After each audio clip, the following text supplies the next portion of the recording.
Hey, it's Red here. Hey, I wanted to tell you about the latest recipe I just finished up over the weekend. What I did is I took a barrel first. Instead of curing it with water, I wanted to cure it with something to give it some flavor, and I was going to age a whiskey in here. So I wanted to go with a sherry. I was poking through at the local liquor store, found a decent looking cream sherry. They're not that expensive. I think this one here may have been 10 bucks for the bottle. So what I did is I put it in this 2-liter barrel, and a lot of people ask, do I have to fill the barrel up? You don't. This fifth was poured into this 2-liter barrel. I allowed it to sit for a couple of weeks.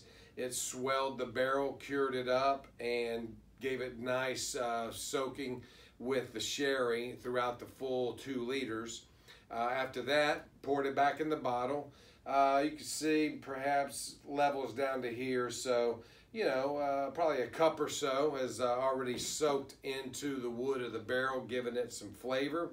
And then I came out, picked up something locally here. I had never tried it before, but it's a rye whiskey.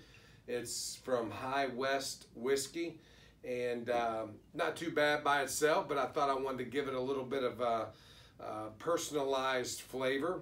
So I poured it in the 2-liter barrel and allowed it to age in here for about 2 weeks. I could have gone longer, but I actually had a friend of mine's birthday party over the weekend, so I wanted to get him some. So we actually drank some. That's the reason why there's not much left in here now. But let it sit in here for a couple of weeks. And let me tell you what, it's pretty good. And especially, I mean, you're not going to get an overwhelming amount of the sherry flavor in it, but that little bit of sweetness combined with a little bit of the spice, a little bit of the peppery from the rye, good combination, actually really good flavor. So we've poured that out of the bottle. So now what we've got here is a barrel that was cured with the cream sherry and then aged with the rye whiskey.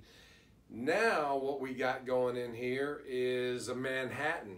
So the Manhattan was actually made with Evan Williams Master Blend and sweet vermouth and some special bitters that we picked up locally through our travels with some different bourbon whiskey festivals, that sort of thing.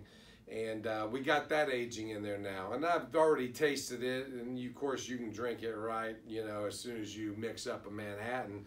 But putting it in the barrel really does something special to it. It really does kind of melt those flavors together, smooths it out. And I'm gonna tell you what, I tried one locally here at a burger place that had a barrel-aged Manhattan, and it was really good. So I thought, I need to do one. It's been a couple of years since I've barrel-aged one of my own.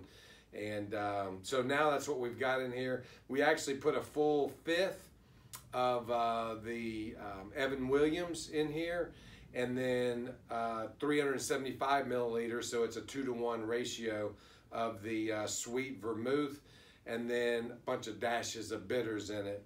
And that is in there aging, and I look forward to trying that. I'm probably gonna actually leave it in there. I may even leave it in there a month. Now, keep in mind, if you don't fill the barrel up and you only put in a partial amount in whatever size barrel you have, just keep in mind that it's gonna age faster, but it's also gonna evaporate faster. So you're gonna lose some to the angel share, evaporation, and what's gonna soak into the barrel. But what's gonna be left is even better than what you put in there. So anyway, hey, let me know if you've got some ideas and some stuff that you're aging out there, or if you've tried any of these. Let me know what you think. But anyway, hey, age on.